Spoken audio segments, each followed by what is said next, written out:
Sa football, humarap sa press conference ng Philippine Football Federation ang kasalukuyang General Secretary at Philippine Football League Commissioner na si Micael Coco Torre sa pagpasok ng bagong administrasyon. Ano naman kaya ang magiging papel ni Torre sa PFF?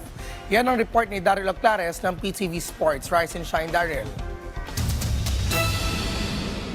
Sa susunod na taon, nakatakdang magsimula ang bagong pamunuan ng mga ngasiwa sa Philippine Football Federation sa pangunguna ng kanilang newly elected president na si John Gutierrez. Bukod sa mga nahalal na opisyales, inaasahan din na makakasama sa Executive Committee ang outgoing General Secretary at Philippine Football League Commissioner na si Micael Coco Torre. Sa kanyang naging pahayag sa isinagawang press conference noong Biyernes, sinabi ni Torre na hindi pa malinaw sa ngayon kung ano ang kanyang magiging gampanin sa PFF. As far as my position is concerned, definitely when there will be news, you will hear about it. But all I can say is that the transition team under the leadership of President Gutierrez has been nothing but very passionate. Inside the room, you have very passionate, competent, and capable individuals.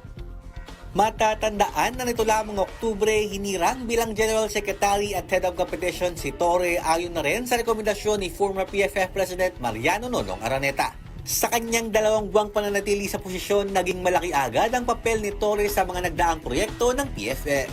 Gaya na lamang ng #StandYourGround at #TakeItStrong campaign noong Nobyembre na nagpabalik sa mga Pinoy fans sa Rizal Memorial Stadium para suportahan ng Philippine Ascals sa FIFA World Cup qualifiers. Ayon pa kay Torre, malaki ang tiwala niya sa parating na administrasyon na ipagpapatuloy ang pag-angat ng football sa ating bansa. President Gutierrez always stresses that we always have to be better. We always have to achieve excellence. And I wish that everyone here in the room can hear of those the platform soon, and for the purpose of again making Philippine football better.